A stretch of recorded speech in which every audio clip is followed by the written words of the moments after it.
ಗಗನ ಯಾತ್ರಿಗಳಿಗೆ ಅಕ್ಷರಶಃ ಇದು ಒಂದು ರೀತಿ ಮರುಹುಟ್ಟು, ಮರುಜನ್ಮ. 9 ತಿಂಗಳು ಬಾಹ್ಯಾಕಾಶದಲ್ಲೇ ಇರಬೇಕಾದಂತಹ ಸಂದರ್ಭ. ಸುನೀತಾ ವಿಲಿಯಮ್ಸ್ ಈ ಹಿಂದೆ 2 ಬಾರಿ ಅಂತರಿಕ್ಷಯಾನವನ್ನು ಮುಗಿಸಿ ಬಂದಿದ್ದಾರೆ. 6 ತಿಂಗಳು ಅಲ್ಲೇ ಇದ್ದು ಸಂಶೋಧನೆಯನ್ನು ಮಾಡಿ ವಾಪಸ್ ಬಂದಿದ್ದಾರೆ. ಇದು ಅವರಿಗೆ 3ನೇ ಅನುಭವ. ಈ ಬಾರಿ ಹೋಗಿದ್ದು ಕೇವಲ 8 ದಿನಕ್ಕೋಸ್ಕರ. ಬೋಯಿಂಗ್ ಸಂಸ್ಥೆಯ ಸ್ಟಾರ್ ಲೈನರ್ ಗಗನ ನೌಕೆಯ ಮೂಲಕ ಜೂನ್ 5, 2024ರಂದು ಪ್ರಯಾಣ ಬೆಳೆಸ್ತಾರೆ ಸುನೀತಾ ವಿಲಿಯಮ್ಸ್ ಮತ್ತು ಬುಚ್ ವಿಲ್ಮೋರ್. ISSನತ್ತ ಪ್ರಯಾಣ ಬೆಳೆಸ್ತಾರೆ, ಸೇಫ್ ಆಗಿ ಹೋಗಿ ತಲುಪ್ತಾರೆ. 8 ದಿನ ಕಾರ್ಯಾಚರಣೆಯನ್ನು ಕೂಡ ಮಾಡ್ತಾರೆ. ಅದಾದ ನಂತರ ವಾಪಸ್ ಬರಬೇಕಿತ್ತು. ಆದರೆ ಅವರನ್ನು ಹೊತ್ತೊಯ್ದಂತಹ ಸ್ಟಾರ್ ಲೈನರ್ ಗಗನ ನೌಕೆ ಏನಿದೆ ಅದರಲ್ಲಿ ಕೆಲವೊಂದಿಷ್ಟು ತಾಂತ್ರಿಕ ಸಮಸ್ಯೆಗಳು ಉಂಟಾಗತ್ತೆ. ಹಾಗಾಗಿ ನಾಸಾ ವಿಜ್ಞಾನಿಗಳು ಅವರನ್ನು ವಾಪಸ್ ಕರೆಸುವಂತಹ ಧೈರ್ಯ ಮಾಡಿರಲಿಲ್ಲ. ಸರಿ ಹೋಗುತ್ತಾ ಸರಿ ಮಾಡುವಂತಹ ಪ್ರಯತ್ನ ಕೂಡ ಆಗಿತ್ತು, ಆದರೆ ಅದು ಸಾಧ್ಯ ಆಗಿರಲಿಲ್ಲ. ಸ್ಟಾರ್ ಲೈನರ್ ನೌಕೆ ಕೂಡ ಅಲ್ಲೇ ಇತ್ತು, ಆದರೆ ಅದನ್ನು ಸೆಪ್ಟೆಂಬರ್ ತಿಂಗಳಿನಲ್ಲಿ ವಾಪಸ್ ಕರೆಸ್ಕೊಳ್ತಾರೆ. 3 ತಿಂಗಳ ಬಳಿಕ ವಾಪಸ್ ಅದನ್ನು ಭೂಮಿಗೆ ಕರೆಸ್ಕೊಳ್ತಾರೆ. ಗಗನಯಾನಿಗಳು ISSನಲ್ಲೇ ಇರ್ತಾರೆ, ಅಲ್ಲೇ ಉಳಿದುಕೊಳ್ತಾರೆ ಸ್ಪೇಸ್ ಸ್ಟೇಷನ್ನಲ್ಲಿ. ಅವರನ್ನು ಡಿಸೆಂಬರ್ನಲ್ಲಿ ಕರೆಸುವಂತಹ ಪ್ಲ್ಯಾನ್ ಇತ್ತು, ಆದರೆ ಆಗಿರೋದಿಲ್ಲ. ಮತ್ತದೇ ಹಲವು ತಾಂತ್ರಿಕ ಸಮಸ್ಯೆಗಳು, ಹಾಗಾಗಿ ಮುಂದೂಡಲಾಯಿತು. ಇನ್ನೇನು ಜನವರಿಯಲ್ಲಿ ಬಂದುಬಿಡ್ತಾರೆ ಅಂತ ಇತ್ತು, ಅದೂ ಆಗಲಿಲ್ಲ. ಈಗ ಕೊನೆಗೆ ಸ್ಪೇಸ್ ಎಕ್ಸ್ ನೆರವಿನಿಂದ ಕಾರ್ಯಾಚರಣೆ ನಡೆಯುತ್ತೆ. ಕ್ರೂ ಡ್ರ್ಯಾಗನ್ 10 ಮಿಷನ್ ಕಾರ್ಯಾಚರಣೆ ಆರಂಭಿಸುತ್ತೆ. ಅವರನ್ನು ಕರೆದುಕೊಂಡು ಬರೋದಕ್ಕೆ ಹೋಗಿದ್ದು ಕ್ರೂ 10 ಮಿಷನ್, ಆದರೆ ಅವ್ರು ಬಂದದ್ದು ಕ್ರೂ 9 ಮಿಷನ್ನಲ್ಲಿ. ಸೊ ಸೇಫಾಗಿ ಭೂಮಿಗೆ ಲ್ಯಾಂಡ್ ಆಗಿದ್ದಾರೆ. 17 ಗಂಟೆಯ ಪ್ರಯಾಣದ ಬಳಿಕ ಕ್ರೂ 9 ನೌಕೆ ಭೂಸ್ಪರ್ಶ ಮಾಡಿದೆ. ಅಮೆರಿಕಾದ ಫ್ಲೋರಿಡಾ ಸಮುದ್ರದಲ್ಲಿ ಲ್ಯಾಂಡಿಂಗ್ ಆದಂತಹ ಸಂದರ್ಭ ಒಂದು ಕಡೆ, ಮತ್ತೊಂದು ಕಡೆ ನೀವು ನೋಡ್ತಾ ಇದ್ದೀರಿ ಕಾರ್ಯಾಚರಣೆ ಹೇಗೆ ಸಾಕ್ತು ಅಂತ. 28,000 ಕಿಲೋಮೀಟರ್ ವೇಗದಲ್ಲಿ ಈ ಗಗನ ನೌಕೆ ಸಂಚರಿಸಿದೆ. ಅದರ ವೇಗ ಅದು 28,000 ಕಿಲೋಮೀಟರ್. ಇನ್ನೇನು ಭೂಮಿಗೆ 18,000 ಅಡಿ ಇದ್ದೀವಿ ಅನ್ನುವಾಗ ಪ್ಯಾರಾಚೂಟ್ ಓಪನ್ ಆಗುತ್ತೆ 4 ದಿಕ್ಕಿನಿಂದಲೂ ಕೂಡ. ಆ ಕ್ಯಾಪ್ಸೂಲ್ನ 4 ದಿಕ್ಕಿನಿಂದ ಪ್ಯಾರಾಚೂಟ್ ಓಪನ್ ಆಗುತ್ತೆ. ಆ ಪ್ಯಾರಾಚೂಟ್ನ ಸಹಾಯದಿಂದ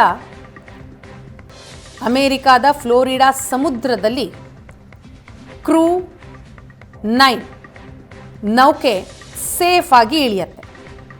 ರಾಕೆಟ್ನಿಂದ ಪ್ಯಾರಾಚೂಟ್ ಬಳಿಕ ಸಮುದ್ರದಲ್ಲಿ ಲ್ಯಾಂಡಿಂಗ್.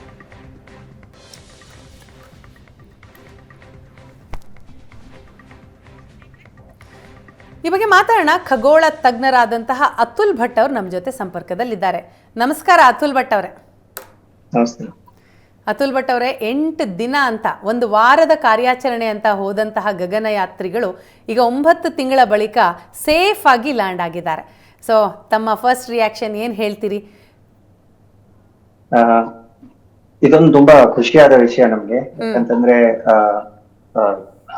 ಬಾಹ್ಯಾಕಾಶದಲ್ಲಿ ಇಂತ ಒಂದು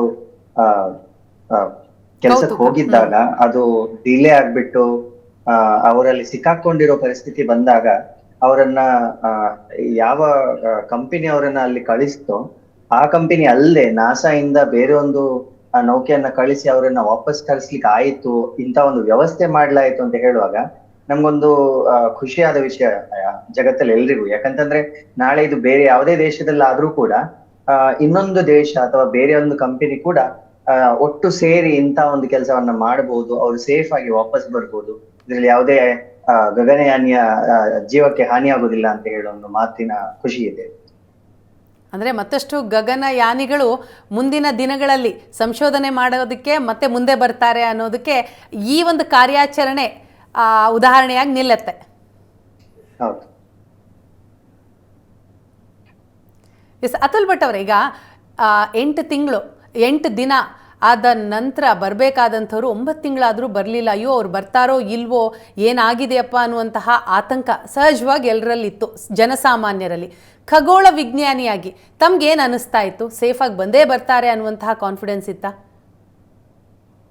ಹೌದು, ಯಾಕಂತಂದ್ರೆ ಅವರನ್ನ ಕಳ್ಸಿರುವಾಗ ಅಯ್ಯೋ ಏನಾಯ್ತು ಅನ್ನೋಂತ ಪರಿಸ್ಥಿತಿ ಬಂತು. ಯಾಕಂತಂದ್ರೆ ಅವರು ಫಸ್ಟ್ ಟೈಮ್ ಹೋದಾಗ ಕಳ್ಸಿರೋ ನೌಕೆ ಏನಿತ್ತು ಅದು ನಾಸಾ ಕಳ್ಸಿರೋ ನೌಕೆ ಅಲ್ಲ, ಇದು ಬೋಯಿಂಗ್ ಅಂತ ಒಂದು ಪ್ರೈವೇಟ್ ಕಂಪನಿ ಕಳಿಸಿರೋದು.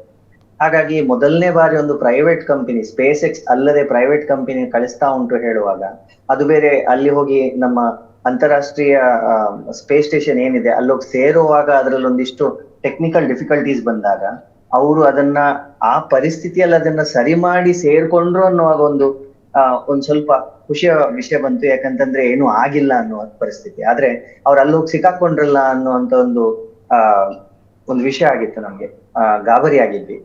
ಆದ್ರೆ ಅಂತರಿಕ್ಷದಲ್ಲಿ ಏನೇ ಕಳಿಸೋ ಮುಂಚೆ ಈ ನಾಸಾ ಇಂದ ಏನಾದ್ರು ಕಳ್ಸಿದ್ರು ಅಥವಾ ಸ್ಪೇಸ್ ಎಕ್ಸ್ ಅನ್ನು ಕಳಿಸಬಹುದು ಅಂತ ನಾಸಾ ಹೇಳುವಾಗ ಅದರಲ್ಲಿ ಸಾವಿರಾರು ಟೆಸ್ಟ್ ಗಳನ್ನ ಮಾಡಿರ್ತಾರೆ. ಹಾಗಾಗಿ ಅವರು ಒಂದ್ಸರಿ ಈ ಬೋಯಿಂಗ್ ನೌಕೆನ ಬಿಟ್ಟು ISS ಅಲ್ಲಿ ಸೇರ್ಕೊಂಡ್ರು ಅಂತ ಹೇಳಿದ್ಮೇಲೆ ನಾಳೆ ನಾಸಾ ಅವರನ್ನ ಆರಾಮಾಗಿ ಇನ್ನೊಂದು ನೌಕೆಯನ್ನ ಕಳಿಸಿ ವಾಪಸ್ ತರಿಸಬಹುದು ಅನ್ನೋ ಒಂದು ಭರವಸೆ ಇತ್ತು. ಯಾಕಂತಂದ್ರೆ ನಾಸಾ ಹಲವಾರು ವರ್ಷಗಳಿಂದ ಮಾಡ್ತಾ ಇತ್ತು. ಆದ್ರೆ ಬೋಯಿಂಗ್ ಇಂದ ಸೇರ್ಕೊಳ್ಳೋ ಮುಂಚೆ ಏನಾದ್ರು ಆಗಿದಿದ್ರೆ ಅಯ್ಯೋ ಆಗ್ಲಿಲ್ಲಲ್ಲ ಅನ್ನೋ ಒಂದು ಖುಷಿ ಕೂಡ ಇತ್ತು. ಹಾಗಾಗಿ ಈಗ ಅವ್ರು ವಾಪಸ್ ಬಂದ್ರು ಅನ್ನೋಂತ ನಮ್ಗೆ ವಿಷಯ ಏನಿದೆ, ಇದು ನಾಸಾದ ಸಕ್ಸಸ್ ಇದು. ಯಾಕಂತಂದ್ರೆ ಸುಮಾರು 50-60 ವರ್ಷಗಳಿಂದ ಬೇರೆ ಬೇರೆ ರೀತಿಯ ಟೆಕ್ನಾಲಜಿಗಳನ್ನ ಉದ್ಭವಿಸಿ ಅದನ್ನ ಟೆಸ್ಟ್ ಮಾಡಿ ಕಳ್ಸಿರ್ತಾರೆ. ಸುಮ್ನೆ ಏನೋ ಒಂದು ವರ್ಕ್ ಆಯ್ತು ಅಂತ ಹೇಳಿ ಕಳ್ಸಿದ್ರೆ ಅದಕ್ಕೆ ಮನುಷ್ಯರ ಜೀವಕ್ಕೆ ಅಪಾಯ ಅನ್ನುವಂತ ಒಂದು ಮಾತಿದೆ. ಹಾಗಾಗಿ ಅವ್ರು ಅಲ್ಲಿ ಹೋಗಿ ಸೇರಿದ್ಮೇಲೆ ಇದೊಂದು ಘಟನೆ ನಡೀತು ಅಂತ ಹೇಳುವಾಗ ಒಂದ್ ಸ್ವಲ್ಪ ಡಿಲೇ ಆದ್ರೂ ಪರವಾಗಿಲ್ಲ, ನಾಸಾ ಅವರನ್ನ ವಾಪಸ್ ತರಿಸುತ್ತೆ ಅನ್ನೋದಂತ ನಮ್ಗೆ ಗೊತ್ತಿತ್ತು. ಅಂದ್ರೆ ಅವರು ಟ್ರಾವೆಲ್ ಮಾಡುವಂತ ಸಂದರ್ಭದಲ್ಲೇ ಆ ಒಂದು ನೌಕೆಯಲ್ಲಿ ಏನಾದ್ರೂ ತೊಂದರೆ ಕಂಡು ಬಂದಿದ್ದಿದ್ರೆ ಆಗ ಸಮಸ್ಯೆ ಆಗಿರೋದು. ಓಕೆ, ಈಗ ಸೇಫ್ ಆಗಿ ಸ್ಪೇಸ್ ಸ್ಟೇಷನ್ ನಲ್ಲಿ ಲ್ಯಾಂಡ್ ಆಗಿದ್ದಾರೆ, ಸೊ ಏನು ಭಯ ಇಲ್ಲ, ಈ ನೌಕೆಯಲ್ಲಿ ಏನ್ ಸಮಸ್ಯೆ ಆದ್ರೂ ತೊಂದರೆ ಇಲ್ಲ, ಬೇರೆ ನೌಕೆಯನ್ನ ಕಳಿಸ್ಬೋದು ಅನ್ನುವಂತ ಕಾನ್ಫಿಡೆನ್ಸ್ ಇತ್ತು. ಹೌದು. ಸೊ ಸಂಸ್ಥೆಯು ಕೂಡ ಎಷ್ಟು ಮ್ಯಾಟರ್ ಆಗುತ್ತಲ್ವಾ ಈ ವಿಚಾರದಲ್ಲಿ? ಹೌದು, ತುಂಬಾ ಮ್ಯಾಟರ್ ಆಗುತ್ತೆ. ಈ ವಿಷಯದಲ್ಲಿ ಬೋಯಿಂಗ್ ಯಾಕೆ ಹಾಗಾಯ್ತು ಅನ್ನುವಂತ ವಿಷಯ ಇನ್ನು ಜನಸಾಮಾನ್ಯರಿಗೆ ಗೊತ್ತಾಗಿಲ್ಲ. ಇದು ಅವ್ರದ್ದು 3ನೇ ಟೆಸ್ಟ್ ಆಗಿತ್ತು. ಏನಾಗಿದೆ, ಏನ್ ಸಮಸ್ಯೆ? ಅತುಲ್ ಭಟ್ ಅವರೇ, ತಮ್ಮ ಗಮನಕ್ಕೆ ಬಂದಂಥದ್ದು ಏನು? ತಾವು ಕಲೆಕ್ಟ್ ಮಾಡಿದಂತಹ ಮಾಹಿತಿಯಲ್ಲಿ ಏನ್ ಸಮಸ್ಯೆ ಆಯ್ತು ಅನ್ನೋದು ಗೊತ್ತಾಯ್ತು? ಸಮಸ್ಯೆ ಏನಾಯ್ತು ಅಂತ ನಮ್ಗೆ ಗೊತ್ತಾಗಿದೆ. ಆ ನೌಕೆಯಲ್ಲಿ ಸೇರ್ಕೊಳ್ಳೋ ಮುಂಚೆ ಅದರ ಬೂಸ್ಟರ್ಸ್ ಗಳೇನಿದೆ ಅದರಲ್ಲಿ ಹೀಲಿಯಂ ಗ್ಯಾಸ್ ಅನ್ನ ಯೂಸ್ ಮಾಡ್ತಾರೆ, ಕೂಲಿಂಗಿಗಾಗಿ ಯೂಸ್ ಮಾಡ್ತಾರೆ. ಸೊ ಈ ಹೀಲಿಯಂ ಗ್ಯಾಸ್ ಅಲ್ಲಿ ಲೀಕೇಜ್ ಬಂದಿತ್ತು ಅಂತ ಹೇಳಿ ವಿಷಯ ಗೊತ್ತಾಯ್ತು. ಅದ್ರಲ್ಲಿ 4 ಬೂಸ್ಟರ್ಸ್ ಗಳು ಸರಿಯಾಗಿ ವರ್ಕ್ ಆಗ್ತಾ ಇರ್ಲಿಲ್ಲ ಸೇರ್ಕೊಳ್ಳೋ ಮುಂಚೆ ISS ಅಲ್ಲಿ ಅಂತ ಗೊತ್ತಾಯ್ತು. ಆದ್ರೆ ಅದನ್ನ ಅಲ್ಲೇ ISS ಸೇರ್ಕೊಳ್ಳೋ ಮುಂಚೆ ಆರ್ಬಿಟ್ ಅಲ್ಲಿ ಕಕ್ಷೆಯಲ್ಲಿ ಇರುವಾಗ್ಲೇ ಸುನೀತಾ ವಿಲಿಯಮ್ಸ್ ಮತ್ತೆ ಬುಚ್ ಅವರು ಸೇರ್ಕೊಂಡು ಅದನ್ನ ಆ ಸಿಚುವೇಶನ್ ಸರಿ ಮಾಡ್ಕೊಂಡು ಡಾಕಿಂಗ್ ಮಾಡಿದ್ರು ಅಂತ ಹೇಳೋ ವಿಷಯ ಗೊತ್ತಾಯ್ತು. ಆದ್ರೆ ಇದ್ರ ನಂತರ ಅಲ್ಲಿ ಸೇರಿದ್ಮೇಲೆ ಅದನ್ನ ISS ಅಲ್ಲಿ ಇದ್ದಾಗ್ಲೂ ಕೂಡ ಅವ್ರು ಅದನ್ನ ರಿಪೇರಿ ಮಾಡಕ್ಕೆ ಟ್ರೈ ಮಾಡಿದ್ದಾರೆ. ಆದ್ರೆ ಅದು ಆಗಿಲ್ಲ, ಅವರಿಗೆ ಟೈಮ್ ಸಾಕಾಗಿಲ್ಲ ಅಂತಂದ್ರು. ಅಷ್ಟ್ರಲ್ಲಿ ನಾಸಾ ಹೇಳ್ತು ಇಲ್ಲ, ಇನ್ನು ನಮ್ಮ ಗಗನಯಾನಿಗಳನ್ನ ಅದ್ರಲ್ಲಿ ಹಾಕಿ ವಾಪಸ್ ತರಿಸೋದು ಉಚಿತವಲ್ಲ, ಯಾಕೆಂದ್ರೆ ಡೇಂಜರ್ ಬರ್ಬೋದು. ಹಾಗಾಗಿ ಅದನ್ನ ಅನ್ಕ್ರೂಡ್ ಆಗಿ ವಾಪಸ್ ತರಿಸ್ತೀವಿ ಅಂತ ಹೇಳಿದ್ರು. ಹಾಗಾಗಿ ಅದನ್ನ ಸೆಪ್ಟೆಂಬರ್ ಅಲ್ಲೇನೋ ಅದನ್ನ ವಾಪಸ್ ತರಿಸಿದ್ರು. ಸೊ ಹೋಗುವಾಗ ಅದ್ರಲ್ಲಿ ಸುನೀತಾ ವಿಲಿಯಮ್ಸ್ ಇದ್ರು, ವಾಪಸ್ ಬರ್ತಾ ಇರ್ಲಿಲ್ಲ. ಆದ್ರೆ ಈ ಬೋಯಿಂಗ್ ಅಲ್ಲಿ ಯಾಕೆ ಹೀಗಾಯ್ತು ಅನ್ನೋದು ಇನ್ನೂ ನಮ್ಗೆ ಪಬ್ಲಿಕ್ ಅಲ್ಲಿ ಗೊತ್ತಾಗ್ಲಿಲ್ಲ. ಇದ್ರ ಮುಂಚೆ ಅವ್ರು ಮಾಡಿರೋ 2 ಟೆಸ್ಟ್ ಗಳೇನಿತ್ತು ಅದ್ರಲ್ಲಿ ಮನುಷ್ಯರನ್ನ ಹಾಕಿರ್ಲಿಲ್ಲ, ಅನ್ಕ್ರೂಡ್ ಟೆಸ್ಟ್ ಗಳಾಗಿತ್ತು. ಅದರಲ್ಲಿ 2 ಬಾರಿ ಕೂಡ ಸಣ್ಣ ಸಣ್ಣ ಫೇಲಿಯರ್ಸ್ ಬಂದಿತ್ತು. 2ನೇ ಬಾರಿ ಆಕ್ಚುಲಿ ಫಸ್ಟ್ ಟೈಮ್ ಅಲ್ಲಿ ಫೇಲಿಯರ್ಸ್ ಬಂದಾದ್ಮೇಲೆ ಸೆಕೆಂಡ್ ಟೈಮ್ ಟ್ರೈ ಮಾಡುವಾಗ ಅವ್ರು ISS ಗೆ ಸೇರ್ಕೊಂಡಿದ್ದಾರೆ. ಸೊ ISS ಅಲ್ಲಿ ಡಾಕಿಂಗ್ ಆಗಿದೆ. ಹಾಗಾಗಿ ಮೋಸ್ಟ್ಲಿ ಆ ಕಾನ್ಫಿಡೆನ್ಸ್ ಮೇಲೆ ನಾಸಾ ಅವರಿಗೆ ಅಪ್ರೂವಲ್ ಕೊಟ್ಟಿತ್ತು. ಆದ್ರೂ ಅದರಲ್ಲಿ ಅಲ್ಲಿಂದ ವಾಪಸ್ ಬರುವಾಗ್ಲೂ ಒಂದ್ ಸ್ವಲ್ಪ ಟೆಕ್ನಿಕಲ್ ಡಿಫಿಕಲ್ಟೀಸ್ ಅವರು ಫೇಸ್ ಮಾಡಿದ್ರು. ಬಟ್ ಅದೇನಾಯ್ತು ಅಂತ ಇನ್ನು ನಮ್ಗೆ ತಿಳಿಬೇಕಷ್ಟೇ. ಈಗ ಸೆಪ್ಟೆಂಬರ್ ನಲ್ಲಿ ಅದನ್ನ ವಾಪಸ್ ಕರೆಸಿದಾಗ ಆರಾಮಾಗೆ ಬಂತಲ್ವಾ, ಏನು ಸಮಸ್ಯೆ ಆಗ್ಲಿಲ್ವಾ? ಅಂದ್ರೆ ಸೆಪ್ಟೆಂಬರ್ ಅಲ್ಲಿ ಅದನ್ನ ಅಲ್ಲಿಂದ ISS ಇಂದ ಬಿಡುಗಡೆ ಮಾಡಿದ್ಮೇಲೆ ಅದ್ರಲ್ಲಿ ಪ್ರೊಪಲ್ಷನ್ ಸಿಸ್ಟಮ್ ನ ಯೂಸ್ ಮಾಡ್ಕೊಂಡು ಅದನ್ನ ಸ್ಲೋ ಮಾಡ್ತಾರೆ. ಸೊ ಅದ್ರಲ್ಲಿ ಯಾವುದೇ ಗಗನಯಾನಿ ಇಲ್ಲ ಅಂತಂದ್ರೆ ಒಂದ್ ಸ್ವಲ್ಪ ಎಚ್ಚರಿಕೆ ಒಂದ್ ಸ್ವಲ್ಪ ಕಡಿಮೆ ಆಗೋಗುತ್ತೆ. ಸೊ ಅದು ಬೀಳೋ ಜಾಗ ಯಾವುದೇ ಮನುಷ್ಯರು ಇರೋ ಜಾಗದಲ್ಲಿ ಇಲ್ಲದೆ ಇದ್ರೆ ಅಂತ ನೋಡ್ಕೊಳ್ತಾರೆ ವಿಜ್ಞಾನಿಗಳಷ್ಟೇ. ಸೊ ಅವಾಗ ಅಂತ ಸಂದರ್ಭದಲ್ಲಿ ಅದ್ರಲ್ಲಿ ಏನಾದ್ರು ಲೀಕ್ಸ್ ಬಂದ್ರೆ ಅಷ್ಟೇನ್ ದೊಡ್ಡ ವಿಷಯ ಆಗಿರಲ್ಲ. ಆದ್ರೆ ಅಲ್ಲಿ ಗಗನಯಾನಿಗಳೆಲ್ಲ ಇದ್ದಾರೆ ಅಂತ ಅಂತಿದ್ರೆ ಈ ಲೀಕ್ಸ್ ಗಳು ಬಂದಾಗ ಒಂದ್ ಸ್ವಲ್ಪ ಲೀಕೇಜ್ ಜಾಸ್ತಿ ಆಗಿ ಅದು ಬ್ಲಾಸ್ಟ್ ಏನಾದ್ರು ಆಗ್ತಿದ್ರೆ ಅವ್ರ ಜೀವಕ್ಕೆ ಅಪಾಯ ಇದೆ. ಹಾಗಾಗಿ ಅದು ಬರುವಾಗ ಅದ್ರಲ್ಲಿ ಲೀಕ್ ಇದು ಕೂಡ ಅದು ವಾಪಸ್ ಬರುವಾಗ ಕೂಡ ಅದ್ರಲ್ಲಿ ಏನಾದ್ರು ಲೀಕ್ಸ್ ಆಗಿದೆಯೋ ಅಥವಾ ಅದು ಇನ್ನೂ ಸಿಚುವೇಶನ್ ವರ್ಸ್ ಆಗಿದೆಯೋ ಅನ್ನೋದು ನಮ್ಗೆ ಇನ್ನೂ ತಿಳಿಸ್ಲಿಲ್ಲ. ಈಗ 8 ದಿನದ ಕಾರ್ಯಾಚರಣೆಗೋಸ್ಕರ ಗಗನಯಾನಿಗಳು ಹೋದಂಥದ್ದು. ಸೊ 8 ದಿನ ಕೆಲಸ ಮುಗಿಸಿರ್ತಾರೆ. ಸೊ 9 ತಿಂಗಳು ಇರಬೇಕಾಗತ್ತೆ. ಸೊ ಆ 9 ತಿಂಗಳು ಏನು ಮಾಡ್ತಾರೆ ಅನ್ನೋದು ಒಂದು ಕುತೂಹಲ. ಸೊ ಅಲ್ಲಿ ಆ ಸಮಯದಲ್ಲೂ ಕೂಡ ಸಂಶೋಧನೆಗಳು ನಡೀತಾನೆ ಇರುತ್ತಾ? ಹೌದು ಹೌದು. ಅಂದ್ರೆ ISS ಅಂತ ಏನಿದೆ ಅದು ತುಂಬಾ ನಮೂನೆಯ ರಿಸರ್ಚ್ ಅಲ್ಲಿ ನಡೀತಾ ಇರುತ್ತೆ. ಇದು ಭೂಮಿಯ ಸುತ್ತ ಸುಮಾರು 400 ಕಿಲೋಮೀಟರ್ ಎತ್ತರದಲ್ಲಿ ಕಕ್ಷೆಯಲ್ಲಿ ಹೋಗ್ತಿರೋದ್ರಿಂದ ಅಲ್ಲಿ ಗುರುತ್ವಾಕರ್ಷಣ ಶಕ್ತಿ ಅಂತ ಏನಿದೆ, ಗ್ರಾವಿಟಿ, ಇದು ತುಂಬಾ ಕಡಿಮೆ ಆಗಿರುತ್ತೆ. ನಾವು ಇದನ್ನ ಮೈಕ್ರೋ ಗ್ರಾವಿಟಿ ಅಂತ ಹೇಳ್ತೀವಿ. ಸೊ ಇಂಥ ಸಂದರ್ಭ ನಮ್ಗೆ ಭೂಮಿ ಮೇಲೆ ಸಿಗಲ್ಲ. ಸೊ ಹಲವಾರು ಎಕ್ಸ್ಪೆರಿಮೆಂಟ್ಸ್ ಗಳನ್ನ ಮಾಡ್ಲಿಕ್ಕೆ ಇರ್ತದೆ. ಅದೇ ರೀತಿ ಬೇರೆ ಬೇರೆ ಸ್ಪೇಸ್ ಟೆಕ್ನಾಲಜಿಗೆ, ಬಾಹ್ಯಾಕಾಶಕ್ಕೆ ಬೇಕಾಗಿರೋ ಹೊಸ ಮೆಟೀರಿಯಲ್ಸ್ ಗಳು ಅಥವಾ ಕೆಲವೊಂದು ಗಿಡಗಳು ಹೇಗೆ ಬೆಳೆಯುತ್ತೆ, ಕೆಲವೊಂದು ಈ ಹುಳ, ನೊಣ, ಇದನ್ನ ಸ್ಪೇಸ್ ಕಳಿಸಿದ್ರೆ ಏನಾಗುತ್ತೆ, ಇಂಥ ಸಂಶೋಧನೆ ಯಾವಾಗ್ಲೂ ISS ಅಲ್ಲಿ ನಡೀತಾ ಇದೆ. ಹಾಗಾಗಿ ಇದರಿಂದಾಗಿ ISS ಅಲ್ಲಿ ಏನ್ ಮಾಡ್ತಾರೆ ಅಂತ ಹೇಳಿದ್ರೆ, ನೀವು ಆಗಾಗ್ಲೇ ಹೇಳಿದ್ರೆ ಕ್ರೂ 10 ಹೋಗಿ ಸೇರ್ಕೊಳ್ತು, ಕ್ರೂ 9 ಅಲ್ಲಿ ಇವರು ವಾಪಸ್ ಬಂದ್ರು. ಸೊ ISS ನಲ್ಲಿ ಬೇರೆ ಬೇರೆ ದೇಶಗಳು ಸೇರ್ಕೊಂಡು ಒಂದು ಟೈಮ್ ಟೇಬಲ್ ರೀತಿಯಲ್ಲಿ ಮಾಡಿದ್ದಾರೆ. ಸಾಮಾನ್ಯವಾಗಿ ISS ಅಲ್ಲಿ ಮಿನಿಮಮ್ 4 ಜನ ಇರ್ತಾರೆ, 4 ರಿಂದ 7 ಜನ ಇರ್ತಾರೆ. ಸೊ ಅಲ್ಲಿ ಏನಾದ್ರೂ ಒಂದು ಕೆಲಸ ಇರುತ್ತೆ. ಅದು ಅಲ್ಲದೆ ಈ ISS ಸ್ಪೇಸ್ ಅಲ್ಲಿ ಇರೋದ್ರಿಂದ ಸೂರ್ಯನಿಂದ ಬರೋ ಬೇರೆ ಬೇರೆ ಈ ಕಿರಣಗಳಿಂದ, ಅಲ್ಟ್ರಾವೈಲೆಟ್ ರೇಡಿಯೇಷನ್ ಇಂದ ಅಥವಾ ಕಾಸ್ಮಿಕ್ ರೇಸ್ ಗಳಿಂದ ಈ ಮಷೀನ್ ಗಳು ಹಾಳಾಗ್ತಿರೋದು ಯಾವಾಗ್ಲೂ ಇದ್ದೇ ಇರುತ್ತೆ ISS ನಲ್ಲಿ. ಸೊ ಅದನ್ನ ರಿಪೇರಿ ಮಾಡೋದು, ಆ ಮೇಂಟೆನೆನ್ಸ್ ವರ್ಕ್, ಸರ್ವಿಸ್ ವರ್ಕ್, ಇದೆಲ್ಲಾ ಸೇರ್ಕೊಂಡು ಅಲ್ಲಿ ಯಾವುದೇ ಆಸ್ಟ್ರೋನಾಟ್ ಹೋದ್ರೂ ಅವರಿಗೆ ಒಂದು ಏನಾದ್ರು ಒಂದು ಕೆಲಸ ಇರುತ್ತೆ. ಅವರಿಗೆ ಶೆಡ್ಯೂಲ್ ಮಾಡಿರೋ ಕೆಲಸ ಇಲ್ಲ ಅಂತಂದ್ರೆ ಅವರು ಬೇರೆ ಆಸ್ಟ್ರೋನಾಟ್ಸ್ ಗೆ ಹೆಲ್ಪ್ ಮಾಡುವಂತದ್ದು, ಸ್ಪೇಸ್ ಸೂಟ್ ಹಾಕೊಳ್ಳಕ್ ಹೆಲ್ಪ್ ಮಾಡುವಂತ ಕೆಲಸ ಕೂಡ ಮಾಡ್ತಾರೆ. ಸೊ ಅವ್ರು 9 ತಿಂಗಳಲ್ಲ, ಇನ್ನು 2 ವರ್ಷ ಇದ್ದಿದ್ರು ಕೂಡ ಅಲ್ಲಿ ಸಾಕಷ್ಟು ಕೆಲಸಗಳಿತ್ತು. ಸೊ ಇವರಿಬ್ಬರನ್ನ ವಾಪಸ್ ಕರೆಸಿದ ಮೇಲೆ ಅಲ್ಲಿ ಇನ್ನೂ 4 ಜನ ಹೋಗಿ ಸೇರ್ಕೊಂಡಿದ್ದಾರೆ. ಸೊ ಅವ್ರು ಆ ಕೆಲಸಗಳನ್ನ ಕಂಟಿನ್ಯೂ ಮಾಡ್ತಾರೆ.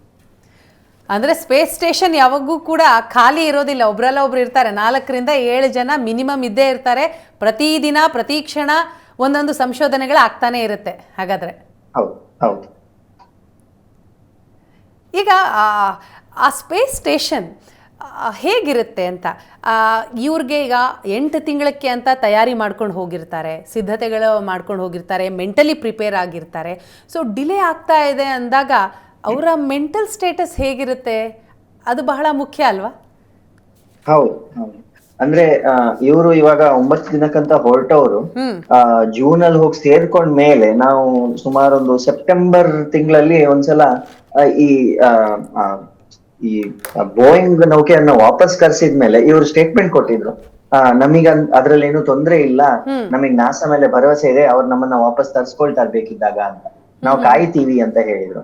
ಸೊ ಅದೊಂಥರ ನಮಗೆ ಸಿಗ್ನಲ್ ಕೊಟ್ಟಂಗಿತ್ತು. ಯಾಕಂದ್ರೆ ಅವರಿಗೆ ಮೆಂಟಲಿ ಆಕ್ಚುಲಿ ತುಂಬಾ ಕಷ್ಟ ಆಗತ್ತೆ. ಯಾಕಂದ್ರೆ ನಾವು ಅಂತರಿಕ್ಷದಲ್ಲಿದ್ದೀವಿ, ನಾವು ಇಷ್ಟೊಂದು ಪ್ರಿಪೇರ್ ಆಗಿಲ್ಲ. ಸಿಂಪಲ್ ಆಗಿ ಹೇಳ್ಬೇಕಂತ ಹೇಳಿದ್ರೆ ನಾವು ಇಷ್ಟೊಂದು ಪ್ರಿಪೇರ್ ಆಗ್ಲಿಲ್ಲ, ನಾವು ಮನೇಲಿ ಹೇಳ್ಕೊಂಡ್ ಬರ್ಲಿಲ್ಲ ಅಂತ ಹೇಳ್ಬೋದು. ಆದ್ರೆ ಅವರು ವಿಜ್ಞಾನದ ರೂಪದಿಂದ ಕೂಡ ಅವರಲ್ಲಿ ಒಂದಿಷ್ಟು ಕೆಲಸಗಳನ್ನ ಮಾಡ್ಲಿಕ್ಕೆ ಹೋಗಿರ್ತಾರೆ. ಅದ್ರ ಜೊತೆ ಒಂದಿಷ್ಟು ಕೆಲಸಗಳು ಸೇರ್ಕೊಳ್ತವೆ. ಇನ್ನು ಎಷ್ಟು ಯಾವಾಗ ವಾಪಸ್ ಬರೋದು ಅಂತ ಗೊತ್ತಿರಲ್ಲ, ಅಥವಾ ಅಂತರಿಕ್ಷದಲ್ಲಿ ಏನಾಗ್ಬೋದು ವಾಪಸ್ ಹೋಗುವಾಗ. ಅಂದ್ರೆ ಆ ಬೋಯಿಂಗ್ ಅಲ್ಲೇ ವಾಪಸ್ ಬರೋದು ಅಂತ ಹೇಳಿದ್ರೆ ಅಲ್ಲೊಂದಿಷ್ಟು ಟೆನ್ಷನ್ಗಳು ಬರ್ತಾ ಇತ್ತು. ಸೊ ಈ ರೀತಿ ಸಾಮಾನ್ಯವಾಗಿ ಅವರಿಗೆ ಬೇರೆ ಬೇರೆ ರೀತಿಯ ಮೆಂಟಲ್ ಏನ್ ಹೇಳೋದು ಕಷ್ಟಗಳು ಇರ್ತವೆ.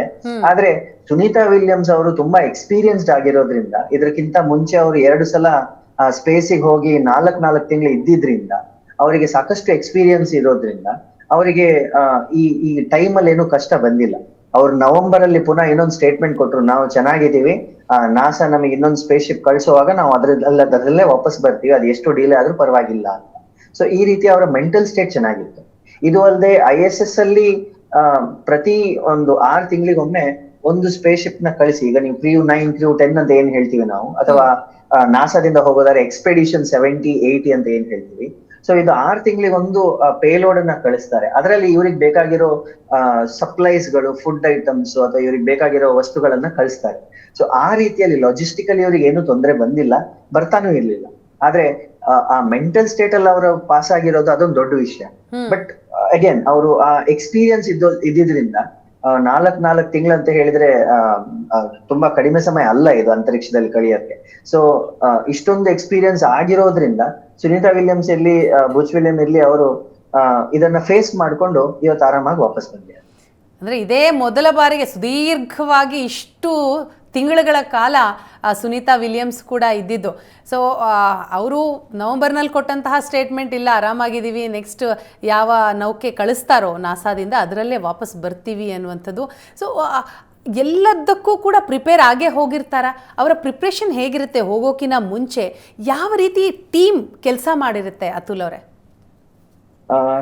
ಈ ಆಸ್ಟ್ರೋನಾಟ್ಸ್ ಗಳನ್ನ ಕಳಿಸೋ ಮುಂಚೆ ತುಂಬಾ ಟ್ರೈನಿಂಗ್ ಕೊಟ್ಟಿರ್ತಾರೆ. ಸುಮಾರು 1 ವರ್ಷದಿಂದ 3 ವರ್ಷಗಳ ಕಾಲ ಇಂಟೆನ್ಸಿವ್ ಟ್ರೈನಿಂಗ್ ಅಂತ ಕೊಟ್ಟಿರ್ತಾರೆ. ಸೊ ಇದರಲ್ಲಿ ಇವರು ಖಾಲಿ ಅಲ್ಲಿ ಏನು ಕೆಲಸ ಮಾಡಬೇಕು ಅಥವಾ ಯಾವ ರೀತಿಯ ಎನ್ವೈರನ್ಮೆಂಟ್ ಇರ್ತದೆ, ಮೈಕ್ರೋಗ್ರಾವಿಟಿ ಇರ್ತದೆ, ಅದನ್ನ ಮಾತ್ರ ಟ್ರೈನ್ ಮಾಡೋದಲ್ಲದೆ ಇವರಿಗೆ ಮೆಂಟಲ್ ಟ್ರೈನಿಂಗ್, ಇವರಿಗೆ ಫಿಸಿಕಲ್ ಚಾಲೆಂಜಸ್, ಕೌನ್ಸಿಲಿಂಗ್ ಏನ್ ಬೇಕಾಗತ್ತೆ ಅದಷ್ಟನ್ನ ಕೊಟ್ಟಿರ್ತಾರೆ.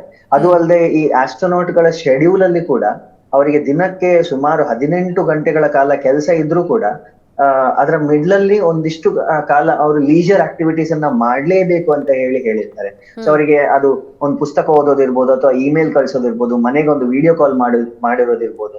ಸೊ ಈ ರೀತಿ ಅವರನ್ನ ಮೆಂಟಲಿ ಯಾವುದೇ ರೀತಿಯ ಪ್ರಾಬ್ಲಮ್ ಆಗದೆ ಇರೋ ತರ ಅವರ ವೆಲ್ ಬೀಯಿಂಗ್ ಅನ್ನು ನೋಡ್ಕೊಂಡು ಆಸ್ಟ್ರೋನಾಟ್ಸ್ ನ ಟ್ರೈನ್ ಮಾಡಿರ್ತಾರೆ.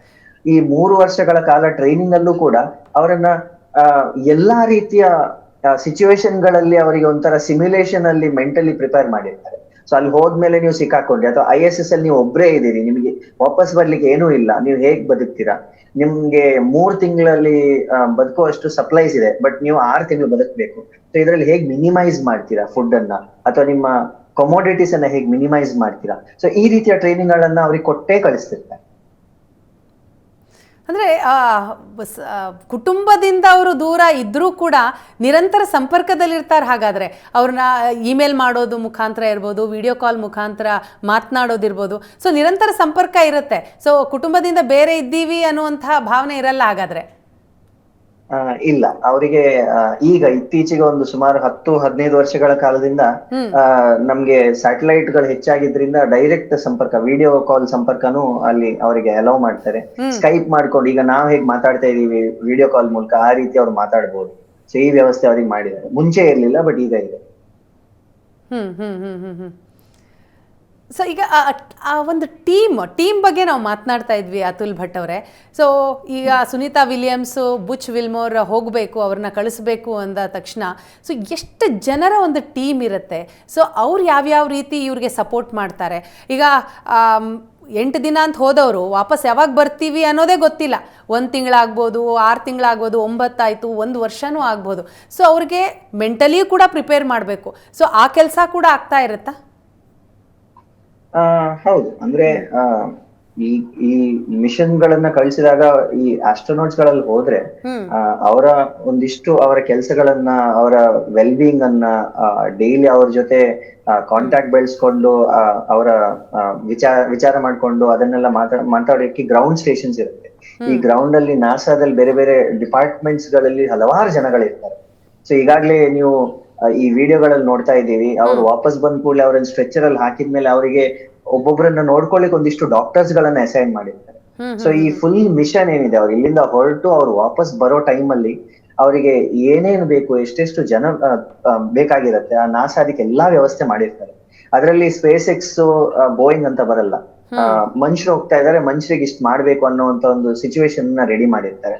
ಸೊ ಅವ್ರಿಗೆ ಸಾಕಷ್ಟು ವರ್ಕ್ ಆಗೋಷ್ಟು ಒಂದು ದೊಡ್ಡ ಟೀಮ್ ಇರುತ್ತೆ. ಎಷ್ಟು ಜನ ಅಂತ ಸ್ಪೆಸಿಫಿಕ್ಲಿ ಹೇಳಲ್ಲ, ನಮ್ಗೆ ಗೊತ್ತಿಲ್ಲ.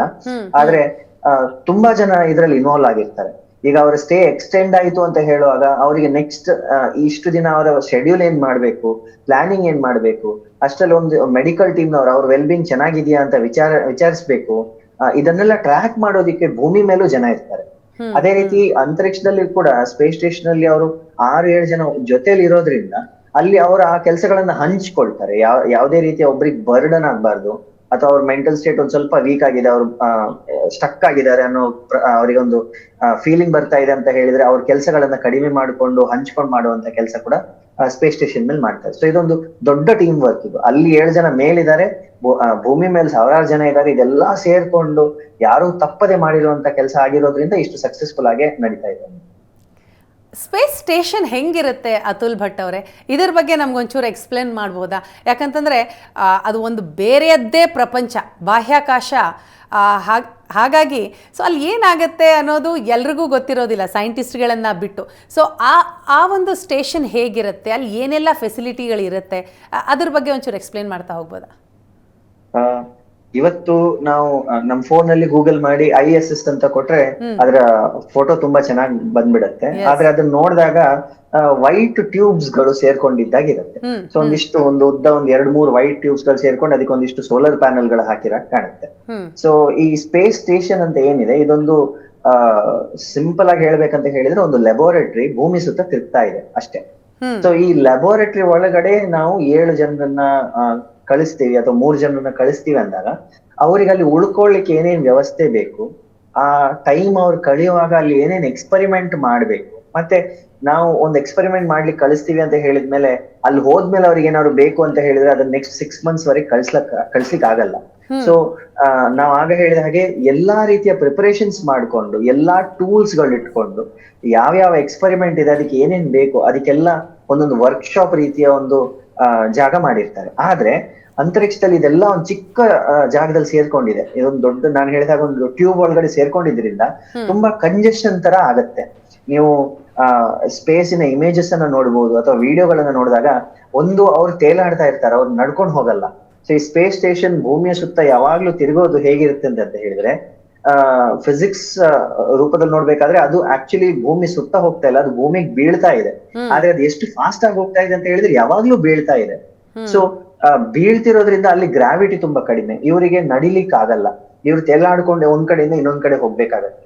ಸೊ ಇಂತ ಒಂದು ಸಂದರ್ಭದಲ್ಲಿ ಅವರು ತಿಂಡಿ ತಿನ್ನೋದು ಹೇಗೆ ಅಂತ ಕೇಳಿದ್ರೆ, ನಾವು ಭೂಮಿ ಮೇಲೆ ಆರಾಮಾಗಿ ಒಂದು ಗ್ಲಾಸ್ ಇಂದ ನೀರ್ ಕುಡಿಬೇಕಂತ ಹೇಳಿದ್ರೆ ಆ ಗ್ಲಾಸ್ ಎತ್ತೋ ತನಕ ನೀರ್ ಅದರಲ್ಲೇ ಇರುತ್ತೆ.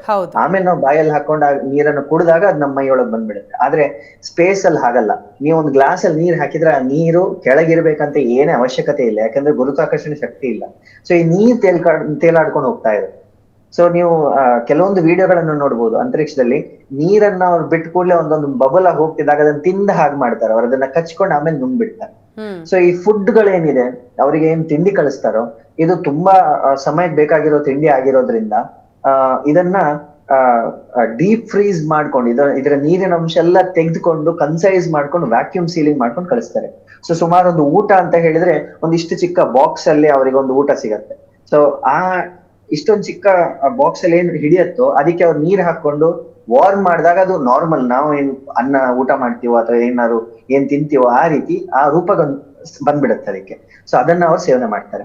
ಸೊ ಇದಿಷ್ಟ ಅಲ್ಲದೆ ಅವರಿಗೆ ಟಾಯ್ಲೆಟ್ ವ್ಯವಸ್ಥೆ ಕೂಡ ಅಲ್ಲಿ ಇರಬೇಕು. ಸೊ ಅಂತರಿಕ್ಷದಲ್ಲಿ ಟಾಯ್ಲೆಟ್ ಇದೆ ಅಂತ ಹೇಳಿದ್ರೆ ಅವರು ಟಾಯ್ಲೆಟ್ ಮಾಡಿರೋದೊಂದು ಸೆಪ್ಟಿಕ್ ಟ್ಯಾಂಕಿಗೆ ಹೋಗಿ ಕೂತ್ಕೊಳ್ಳುತ್ತೆ, ಅದನ್ನೇ ರೀಸೈಕಲ್ ಮಾಡ್ತಾರೆ. ಸೊ ಕೆಲವರಿಗೆ ಕೇಳಲಿಕ್ಕೆ ಅಸಹ್ಯ ಆಗ್ಬೋದು, ಆದ್ರೆ ಈ ಯೂರಿನ್ ಏನ್ ಕಲೆಕ್ಟ್ ಆಗತ್ತೋ ಅದನ್ನ ರಿವರ್ಸ್ ಆಸ್ಮೋಸಿಸ್ ಅಂತ ಪ್ರೊಸೆಸ್ ಮಾಡ್ಕೊಂಡು ಡ್ರಿಂಕೇಬಲ್ ವಾಟರ್ ಮಾಡೋ ರೀತಿ ಅಷ್ಟು ಪ್ಯೂರ್ ಅಂತ ಏನೇ ಅವಶ್ಯಕತೆ ಇಲ್ಲ, ಯಾಕಂದ್ರೆ ಗುರುತ್ವಾಕರ್ಷಣೆ ಶಕ್ತಿ ಇಲ್ಲ. ಸೊ ಈ ನೀರ್ ತೇಲಾಡ್ಕೊಂಡು ಹೋಗ್ತಾ ಇದೆ.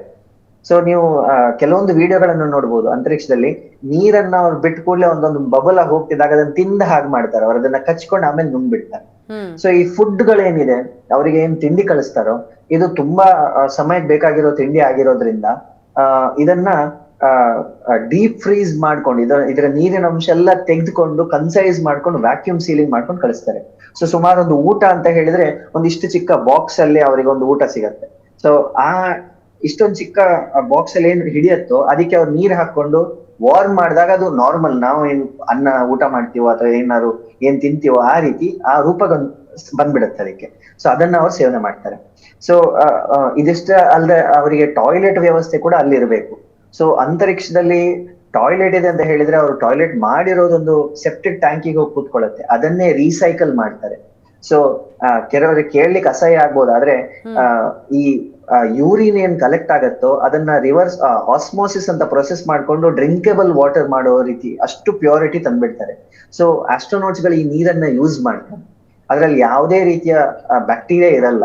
ಸೊ ಯೂರಿನ್ ಏನ್ ಬರುತ್ತೋ ಅದನ್ನೇ ಅವ್ರು ರೀಸೈಕಲ್ ಮಾಡ್ಕೊಂಡು ಕುಡಿಯುವಷ್ಟು ಶುದ್ಧ ನೀರಾಗತ್ತೆ.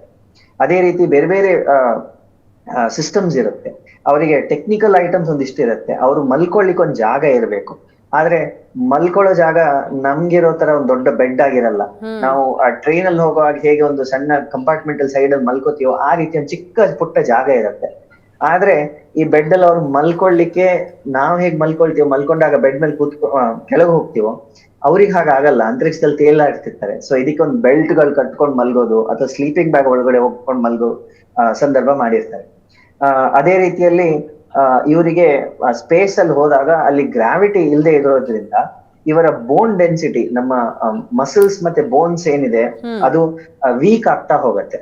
ಸೊ ಇದನ್ನ ಅವರು ಸರಿಯಾಗಿ ಇಟ್ಕೊಳ್ಬೇಕು, ಅವ್ರಿಗೆ ಏನು ಹಾನಿ ಆಗ್ಬಾರ್ದು ಅಂತ ಹೇಳಿದ್ರೆ ಅವ್ರು ದಿನಕ್ಕೆ ಮಿನಿಮಮ್ 2 hours ಎಕ್ಸಸೈಸ್ ಮಾಡ್ಬೇಕು.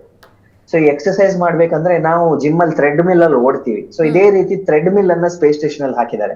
ಆದ್ರೆ ಥ್ರೆಡ್ ಮಿಲ್ ಮೇಲೆ ಓಡ್ಲಿಕ್ಕೆ ಆಗಲ್ಲ, ಯಾಕಂದ್ರೆ ನಾವು ಅದ್ರ ಮೇಲೆ ಹೋಗಿ ನಿಲ್ಲಿಕ್ಕೂ ಆಗಲ್ಲ, ನಾವು ತೇಲಾಡ್ತಿರ್ತೀವಿ. ಸೊ ಈ ರೀತಿ ಬೆಲ್ಟ್ ಗಳನ್ನ ಹಾಕಿ, ಹಾರ್ನೆಸ್ ಗಳನ್ನ ಹಾಕಿ, ತುಂಬಾ ರೀತಿಯ ವ್ಯವಸ್ಥೆಗಳನ್ನ ಮಾಡಿ ಒಂದ್ ಚಿಕ್ಕ ಪುಟ್ಟ ಲ್ಯಾಬೋರೇಟರಿ ಒಳಗಡೆ ಹೆಚ್ಚು PhD ಸ್ಟೂಡೆಂಟ್ಗಳು ಯಾವಾಗ್ಲೂ ಲ್ಯಾಬೋರೇಟರಿಯಲ್ಲೇ ಮಲ್ಕೊಳ್ಳೋದು, ಅಲ್ಲೇ 5 ವರ್ಷ ಕಳೀತಾರೆ ಅಂತ ಹೇಳ್ತೀವಿ. ಅದೇ ರೀತಿ ಈ ಆಸ್ಟ್ರೋನಾಟ್ಸ್ ಕೂಡ 6 ತಿಂಗಳು ಅಥವಾ 1 ವರ್ಷಗಳ ಕಾಲ ಈ ಸ್ಪೇಸ್ ಅಲ್ಲಿರೋ ಲ್ಯಾಬೋರೇಟರಿ ಒಳಗಡೆ ಅವರ ಟೈಮ್ ಅನ್ನ ಸ್ಪೆಂಡ್ ಮಾಡ್ತಾರೆ. ಇದರಲ್ಲಿ ಅವರಿಗೆ ಬೇಕಾಗಿರೋ ರೀತಿಯ ಎಕ್ಸಸೈಸ್ ಇರ್ಬೋದು ಅಥವಾ ಅವ್ರಿಗೆ ಫುಡ್ ಇರ್ಬೋದು, ಕಿಚನ್ ಇರ್ಬೋದು, ಎಲ್ಲಾ ವ್ಯವಸ್ಥೆಗಳನ್ನ ಮಾಡಿರ್ತಾರೆ. ಅಂದರೆ ಅತುಲ್ ಭಟ್ ಅವರೇ ಟೋಟಲಿ ಡಿಫ್ರೆಂಟ್ ಅಲ್ಲಿ. ಅಂದರೆ ಇಲ್ಲೇನು ಮಾಡ್ತೀವಿ ಅಲ್ಲೂ ಮಾಡೋದಕ್ಕೆ ಅವಕಾಶ ಇದೆ, ಆದರೆ ಕೆಲವೊಂದಿಷ್ಟು ವ್ಯವಸ್ಥೆಗಳಲ್ಲಿ ಬದಲಾವಣೆಯನ್ನ ಮಾಡ್ಕೊಳ್ಳೇಬೇಕು ಅಂತ. ಕಂಫರ್ಟ್ ಇರಲ್ಲ, ಲಕ್ಸುರಿ ಇರಲ್ಲ, ಚಿಕ್ಕ ಸಣ್ಣ ಎಷ್ಟು ಬೇಕು ಅಷ್ಟೇ ವ್ಯವಸ್ಥೆಗಳಿರುತ್ತೆ, ಅದಕ್ಕಿಂತ ಹೆಚ್ಚಾಗಿರಲ್ಲ.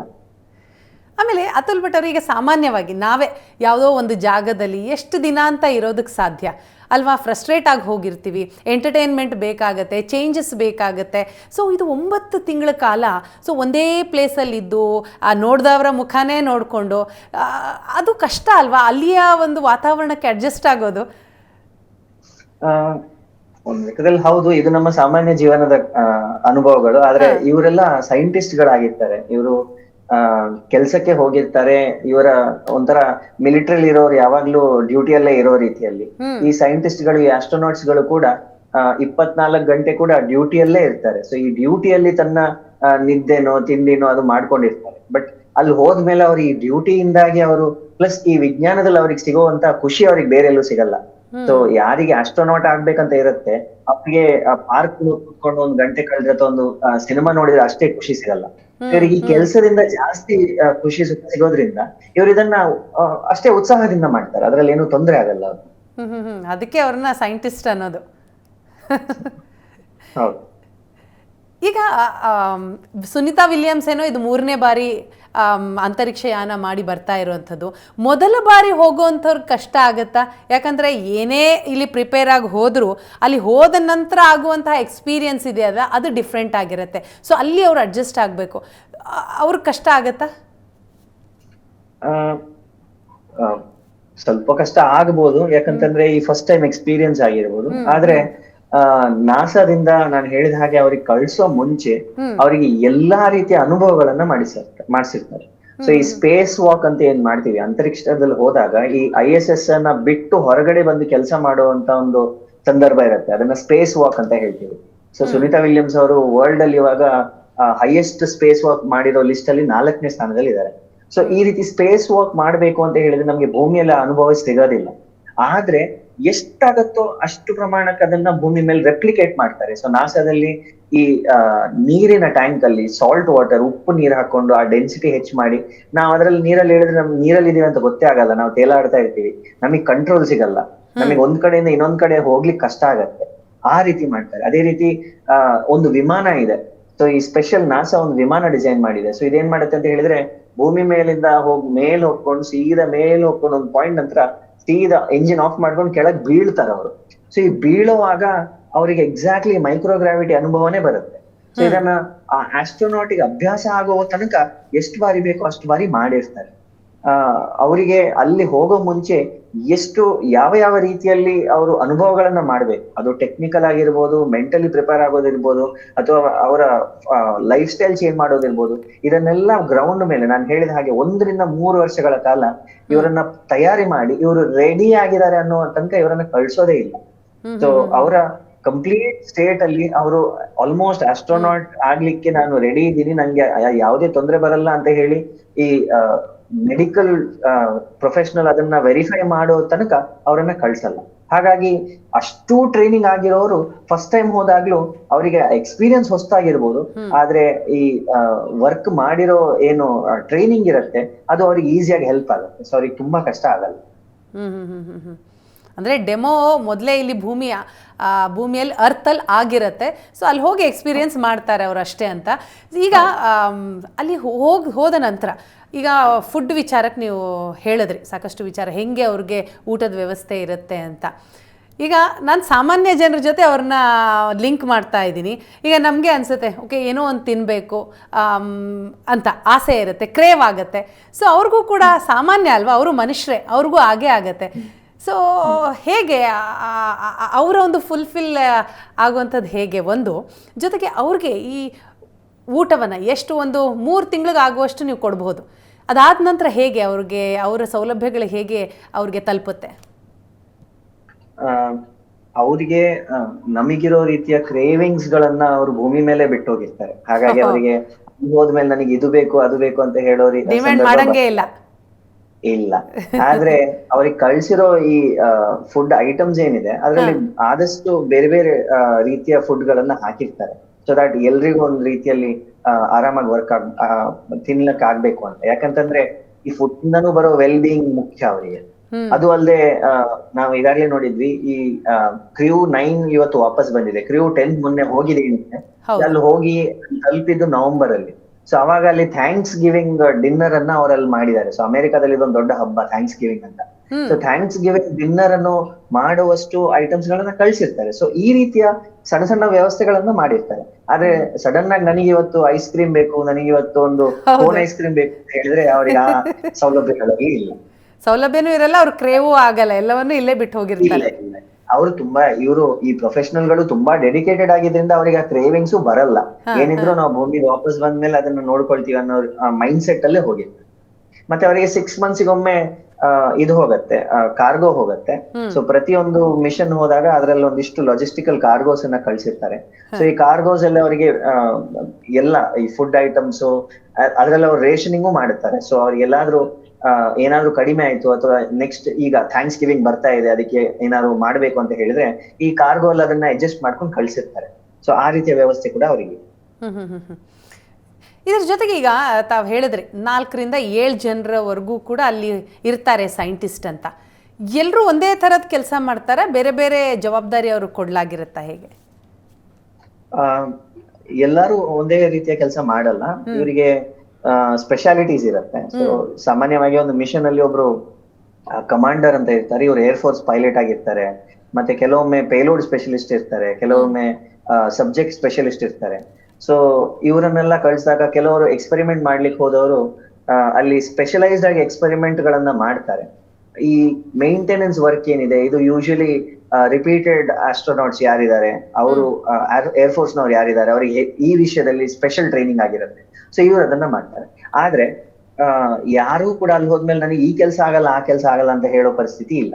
ಯಾಕಂತಂದ್ರೆ ಅಲ್ಲಿ ಹೋದ್ಮೇಲೆ ಬರೋ ಕೆಲಸ ಮಾಡ್ಲೇಬೇಕು, ಅದನ್ನ ಹಂಚ್ಕೊಂಡೇ ಮಾಡ್ಬೇಕು. ಸೊ ಈ ರೀತಿ ಎಲ್ರಿಗೂ ಎಲ್ಲಾ ಕೆಲ್ಸನೂ ಗೊತ್ತಿರುತ್ತೆ. ಆದ್ರೆ ಹೋದಾಗ ಒಂದಿಷ್ಟು ಡೆಸಿಗ್ನೇಷನ್ಸ್ ಇರುತ್ತೆ, ಪ್ಲಸ್ ಆ ರುಟೀನ್ ಇರುತ್ತೆ, ಒಂದು ರೊಟೇಷನ್ ಇರುತ್ತೆ. ಇವತ್ತು ಇವ್ರು ಈ ಕೆಲಸ ಮಾಡ್ತಾರೆ, ಇವತ್ತು ಇವರು ಸ್ಪೇಸ್ ವಾಕಿಂಗ್ ಮಾಡ್ತಾರೆ, ಇನ್ನೊಬ್ರು ಮೇಂಟೆನೆನ್ಸ್ ವರ್ಕ್ ಮಾಡ್ತಾರೆ, ಇನ್ನೊಬ್ರು ಈ ಸೈನ್ಸ್ ಎಕ್ಸ್ಪೆರಿಮೆಂಟ್ ನ ಮಾಡ್ತಾರೆ. ಮತ್ತೆ ಯಾವುದೇ ಸೈನ್ಸ್ ಎಕ್ಸ್ಪೆರಿಮೆಂಟ್ ಬಗ್ಗೆ ನಾವ್ ಏನ್ ಮಾತಾಡ್ತಾ ಇದ್ದೀವಿ, ಇದನ್ನ ಯಾವುದೇ ವಿಜ್ಞಾನಿ ಇಲ್ಲಿಂದ ಅಲ್ಲಿ ಹೋಗಿ ಮಾಡ್ತಾ ಇಲ್ಲ. ಅವರು ಪ್ರಪೋಸಲ್ ಬರೆದು ಅದನ್ನ ಹೀಗ್ ಮಾಡ್ಬೇಕು ಅಂತ ಹೇಳ್ತಾ ಇದ್ದಾರೆ. ಸೊ ಅಲ್ಲಿ ಹೋಗಿ ಮಾಡೋದೇ ಆಸ್ಟ್ರೋನಾಟ್ಸ್ ಗಳೇ. ಹಾಗಾಗಿ ನನ್ನ ಎಕ್ಸ್ಪೆರಿಮೆಂಟ್ ನಾನು ಅಲ್ಲೋಗಿ ಮಾಡ್ತೀನಿ ಅಂತ ಹೇಳಿದ್ರೆ ಹೇಳಕ್ಕಾಗಲ್ಲ. ನಾನು ನಾಸಾಗ್ ಬರ್ದು ನನಗೆ ಏನಲ್ಲಿ ನೋಡ್ಬೇಕು ಅಂತ ಅವ್ರಿಗೆ ಪ್ರಪೋಸಲ್ ಬರ್ದು ಹಾಕಿದ್ರೆ ಆ ಆಸ್ಟ್ರೋನಾಟ್ ಗಳನ್ನ ಅಲ್ಲಿ ಮಾಡ್ತಾರೆ. ಸೊ ಹೆಚ್ಚಾಗಿ ಇವರೆಲ್ಲ ಏರ್ ಫೋರ್ಸ್ ಪೈಲಟ್ಸ್ ಅಥವಾ ಮಿಲಿಟರಿ ಇರೋ ಜನ ಆಗಿರ್ತಾರೆ. ಕೆಲಸಗಳನ್ನ ಹಂಚ್ಕೊಂಡು ಮಾಡಿರ್ತಾರೆ. ಈಗ ನಾವಿಲ್ಲಿ ಕುತ್ಕೊಂಡು ಮಾತಾಡ್ತೀವಿ ಅಂದರೆ 8 ದಿನ ಅಂತ ಹೋದವರು 9 ತಿಂಗಳಾಯಿತು ಇನ್ನೂ ಬಂದಿಲ್ಲ, ಹೇಗಿರ್ತಾರೋ ಏನೋ, ಇದ್ರ ಜೊತೆಗೆ ಎಷ್ಟು ಮಿಸ್ ಮಾಡ್ಕೋತಾರೋ ಫ್ಯಾಮ್ಲಿ ಫ್ರೆಂಡ್ಸ್ ಇದನ್ನೆಲ್ಲ ಅಂತ. ಬಟ್ ಸುನೀತಾ ವಿಲಿಯಮ್ಸ್ ಅವರು ಕಳೆದ ಬಾರಿ ನಾನು ಭೂಮಿಗೆ ಬಂದ ಮೇಲೆ ಈ ಬಾಹ್ಯಾಕಾಶ ಯಾನ ಇದನ್ನು ನಾನು ಮಿಸ್ ಮಾಡ್ಕೋತೀನಿ, ಈ 9 ತಿಂಗಳು ಏನು ಇಲ್ಲಿ ಕಳೆದೆ ಸೊ ಅದನ್ನು ಮಿಸ್ ಮಾಡ್ಕೊಳ್ತೀನಿ ಅನ್ನುವಂಥದ್ದನ್ನು ಹೇಳಿದ್ರು. ಸೊ ಅವರ ಆಲೋಚನೆ ಅದೇ ಬೇರೆ ಅಲ್ವಾ, ಟೋಟಲಿ ಡಿಫ್ರೆಂಟ್ ಅಂತ ಅನ್ಸುತ್ತೆ. ಹೌದು, ಇವರೆಲ್ಲ ಚಿಕ್ಕ ವಯಸ್ಸಿಂದಾನೇ ನಾನು ಸ್ಪೇಸಿಗೆ ಹೋಗ್ಬೇಕು ಅಂತ ಹೇಳಿ ಕಟ್ಟಿ ಅದನ್ನ ನನ್ಸ್ ಮಾಡಿರ್ತಾರೆ. ಹಾಗಾಗಿ ಎಷ್ಟೇ ಸಲ ಸ್ಪೇಸಿಗೆ ಹೋದ್ರು ಅವ್ರಿಗೆ ಅದು ಇನ್ನಷ್ಟು ಹೋಗ್ಬೇಕು ಅನ್ನೋಂಥದ್ದು ಪರಿಸ್ಥಿತಿ ಇರುತ್ತೆ. ಮತ್ತೆ ಅವ್ರು ಕೊಟ್ಟಿರೋ ಸ್ಟೇಟ್ಮೆಂಟ್ಸ್ ಪ್ರಕಾರ ನಾನು ಹೇಳಿದಾಗೆ ಒಂದ್ಸಲ ISS ಸೇರ್ಕೊಂಡ ಮೇಲೆ ಅವ್ರಿಗೆ ಯಾವುದೇ ರೀತಿಯ ಅಯ್ಯೋ ನಾವಿನ್ನು ವಾಪಸ್ ಹೋಗ್ಲಿಕ್ಕೆ ಆಗಲ್ಲ ಅನ್ನೋಂಥ ಪರಿಸ್ಥಿತಿ ಬಂದಿಲ್ಲ. ಸೊ ಅವರಲ್ಲಿ ಇದ್ದಿರೋ ಟೈಮ್ ಅಲ್ಲಿ ನಾಸಾ ಬೋಯಿಂಗ್ ಇರ್ಬೋದು, ನಾಸಾ ಇರ್ಬೋದು, ನನ್ನನ್ನ ಇಲ್ಲೊಂದಿಷ್ಟು ಡ್ಯೂಟಿ ಕಳ್ಸಿದ್ದಾರೆ, ನನ್ನ ಡ್ಯೂಟಿ ಮಾಡ್ಕೊಂಡು ಹೋಗ್ತೀನಿ ಅಂತ ಹೇಳ್ಕೊಂಡು ಮಾಡಿದ್ದಾರೆ. ಅದರಲ್ಲಿ ಅವರು ಆ ವರ್ಕ್ ಅನ್ನ ಎಂಜಾಯ್ ಮಾಡಿದ್ದಾರೆ. ನೀವು ನೋಡ್ಬೋದು ಈ 9 months ಅಲ್ಲಿ ಏನೇನು ವಿಡಿಯೋ ಬಂದಿದೆ. ಸುನೀತಾ ವಿಲಿಯಮ್ಸ್ ಅವರು ತುಂಬಾ ಚೆನ್ನಾಗಿ ಎಲ್ಲರ ಜೊತೆ ನಗಾಡ್ಕೊಂಡು ಎಲ್ಲರ ಜೊತೆ ಸೇರ್ಕೊಂಡು ಕೆಲಸ ಮಾಡೋದನ್ನ ಎಂಜಾಯ್ಮೆಂಟ್ ಮಾಡೋದನ್ನ ನಾವು ನೋಡಿದೀವಿ ಆ ವಿಡಿಯೋಗಳಲ್ಲಿ. ಸೊ ಅವರದನ್ನ ಪಾಸಿಟಿವ್ ಆಗಿ ತಗೊಂಡಿರ್ತಾರೆ. ಪ್ಲಸ್ ಅವರಿಗೆ ಈ ಆಸ್ಟ್ರೋನಾಟ್ ಜೊತೆ ಸೇರ್ಕೊಂಡು ಇದಿಷ್ಟು ಮೆಮೊರೀಸ್ ಆಗಿರುತ್ತೆ. ಸ್ಪೇಸ್ ಸ್ಟೇಷನ್ ಅಲ್ಲಿ ಮಾಡಿರೋ ವರ್ಕ್ ಅದು ರಿಪೀಟೆಡ್ ವರ್ಕ್ ಆಗಿದ್ರು ಪ್ರತಿಯೊಂದ್ ಬಾರಿ ಒಂದು ಹೊಸತೇನಾದ್ರು ಎಕ್ಸ್ಪೀರಿಯನ್ಸ್ ಇರ್ಬೋದು, ಕಲೀಲಿಕ್ಕೆ ಸಿಗ್ಬೋದು. ಸೊ ಈ ರೀತಿ ಆಟಿಟ್ಯೂಡ್ ಅನ್ನ ಬೆಳೆಸ್ಕೊಂಡು ಹೋಗಿರ್ತಾರೆ. ಸೊ ಇವರಿಗೆ ಯಾವುದೇ ರೀತಿಯಲ್ಲಿ ನೆಗೆಟಿವಿಟೀಸ್ ಬರಲ್ಲ. ಆಸ್ಟ್ರೋನಾಟ್ ಅಂದಾಗ ಕೆಲವೊಂದು ವಿಷಯಗಳನ್ನ ಭೂಮಿಯ ಬಿಟ್ಟೆ ಮೇಲೆ ಹೋಗ್ಬೇಕಾಗತ್ತೆ. ಸೊ ಈ ನೆಗೆಟಿವಿಟೀಸ್ ಇರ್ಬೋದು ಅಥವಾ ಏನಾದ್ರು ಟೆನ್ಷನ್ ಇರ್ಬೋದು, ಇದನ್ನೆಲ್ಲ ಬಿಟ್ಟೇ ಹೋಗಿರ್ತಾರೆ.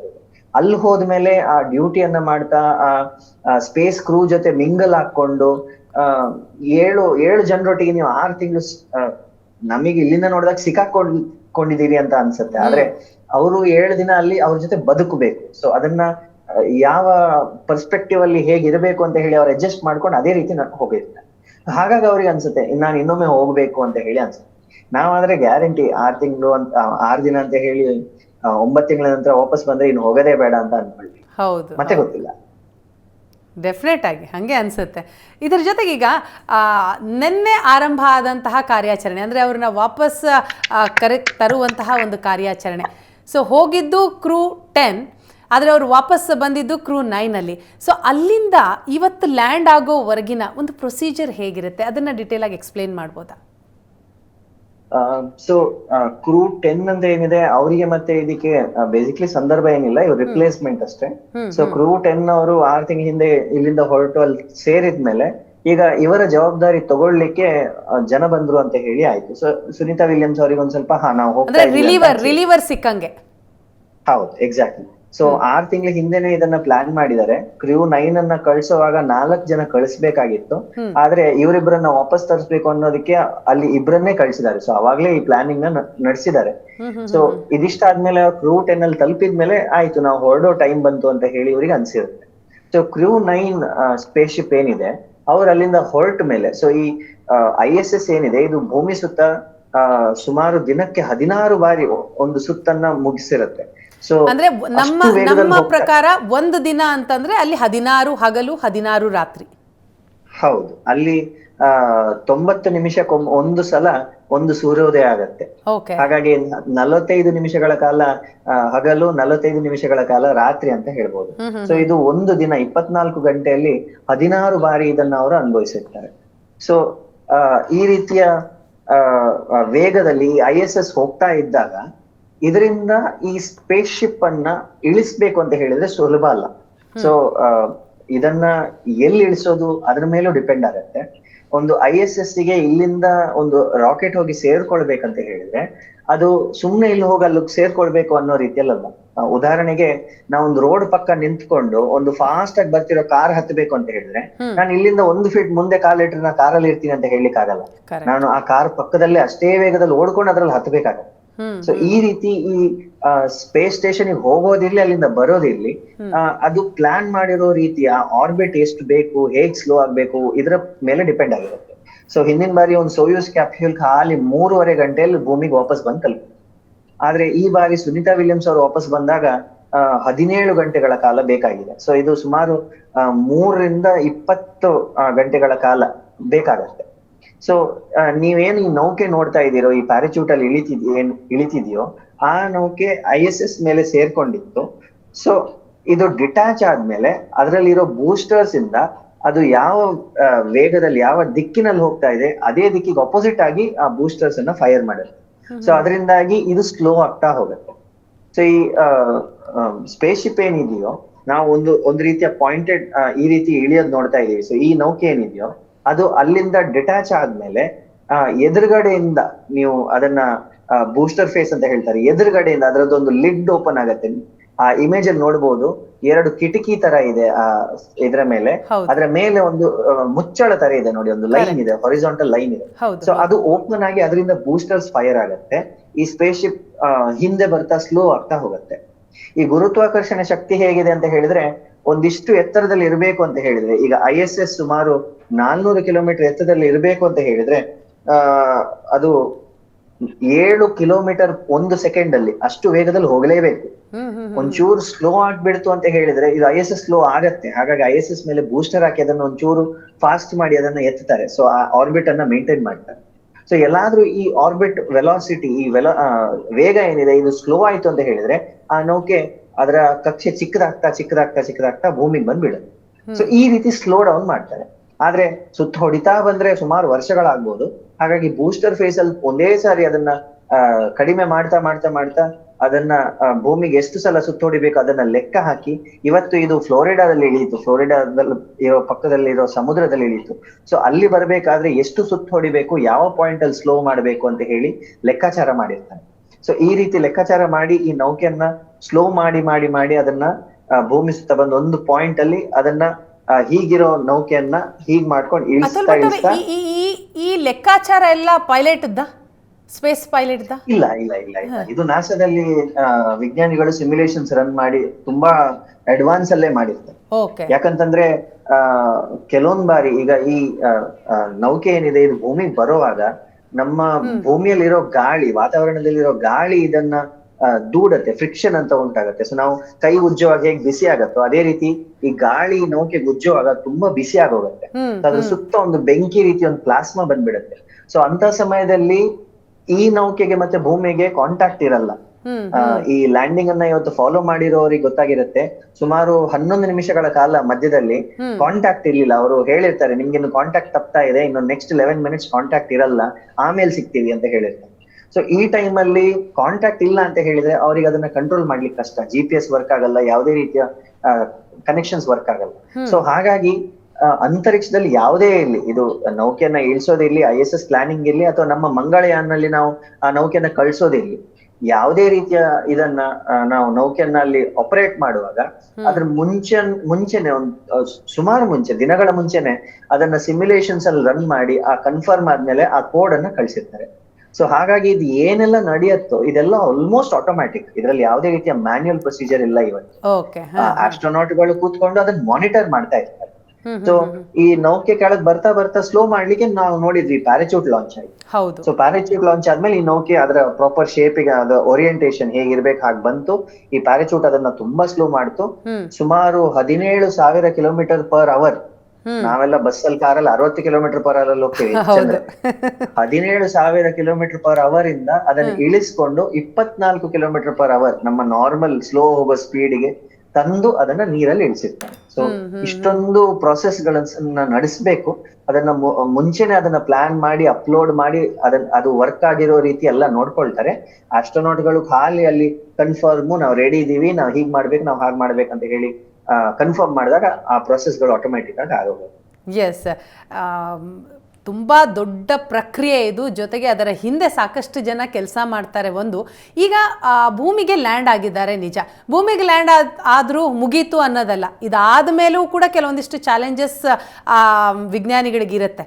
ಸೊ ಅವರ ಗಗನಯಾತ್ರಿಗಳ ಒಂದು ದೇಹದಲ್ಲೂ ಕೂಡ ಸಾಕಷ್ಟು ಬದಲಾವಣೆ ಆಗುತ್ತೆ. ಸೊ ಏನು ಬದಲಾವಣೆ ಆಗುತ್ತೆ, ಹೇಗೆ ಅವರನ್ನು ಮತ್ತೆ ಭೂಮಿಯ ಮೇಲೆ ವಾಸಿಸೋ ನಿಟ್ಟಿನಲ್ಲಿ ಎಲ್ಲವೂ ಕೂಡ ರೆಡಿ ಮಾಡ್ತಾರೆ ಅಂತ, ಯಾರ್ಯಾರ ಸಪೋರ್ಟ್ ಇಲ್ಲಿ ಬೇಕಾಗತ್ತೆ? ಸೊ ಇವರು ಭೂಮಿಗೆ ಬರೋ ಮುಂಚೆ ಒಂದ್ ದೊಡ್ಡ ಕ್ರೂ ರೆಡಿ ಇರುತ್ತೆ. ನೀವು ಇಮೇಜಸ್ ಅಲ್ಲಿ ನೋಡ್ತಾ ಇದ್ದೀರಿ, ಸುನಿತಾ ವಿಲಿಯಮ್ಸ್ ಅವ್ರು ಎದ್ದು ನಡೀತಾ ಇಲ್ಲ, ಅವರನ್ನ ಒಂದು ಸ್ಟ್ರೆಚರ್ ಅಲ್ಲಿ ಹಾಕೊಂಡು ಕರ್ಕೊಂಡು ಹೋಗ್ತಾ ಇದ್ದಾರೆ. ಯಾಕಂತಂದ್ರೆ ಅವರು 9 ತಿಂಗಳ ಕಾಲ ಅಲ್ಲಿ ಮೇಲೆ ಗ್ರಾವಿಟಿ ಇಲ್ಲದೆ ಇರೋ ಜಾಗ, ಮೈಕ್ರೋ ಗ್ರಾವಿಟಿ ಇದ್ದ ಜಾಗದಲ್ಲಿದ್ರು. ಹಾಗಾಗಿ ಅವರ ಬಾಡಿಯಲ್ಲಿ ಇನ್ನು ಆ ಭೂಮಿ ಮೇಲಿರೋ ಬ್ಯಾಲೆನ್ಸ್ ಏನಿದೆ ಅದು ತಪ್ಪಿರುತ್ತೆ. ನಾವು ಭೂಮಿ ಮೇಲಿದ್ದಾಗ ಈ ಗುರುತ್ವಾಕರ್ಷಣೆ ಶಕ್ತಿಯಿಂದಾಗಿ ನಮ್ಮ ಮೈಯಲ್ಲಿರೋ ಫ್ಲೂಯಿಡ್ ಗಳೇನಿದೆ, ರಕ್ತ ಅಥವಾ ಬೇರೆ ಬೇರೆ ಫ್ಲೂಯಿಡ್ ಗಳೇನಿದೆ, ಇದೆಲ್ಲ ಕೆಳಗೆ ಹೋಗುತ್ತೆ. ಅದರಿಂದಾಗಿ ನಮ್ಮ ಹಾರ್ಟ್ ಅದನ್ನ ಪಂಪ್ ಮಾಡಿ ಬ್ಯಾಲೆನ್ಸ್ ಮಾಡುತ್ತೆ. ಆದ್ರೆ ಅವ್ರ ಅಂತರಿಕ್ಷಕ್ಕೆ ಹೋದಾಗ ಗುರುತ್ವಾಕರ್ಷಣೆ ಶಕ್ತಿ ಇಲ್ಲ, ಸೊ ಎಲ್ಲಾ ಫ್ಲೂಯಿಡ್ ಮೇಲ್ ಹೋಗುತ್ತೆ, ತಲೆ ಭಾಗದಲ್ಲಿ ಹೋಗ್ಬಿಡತ್ತೆ.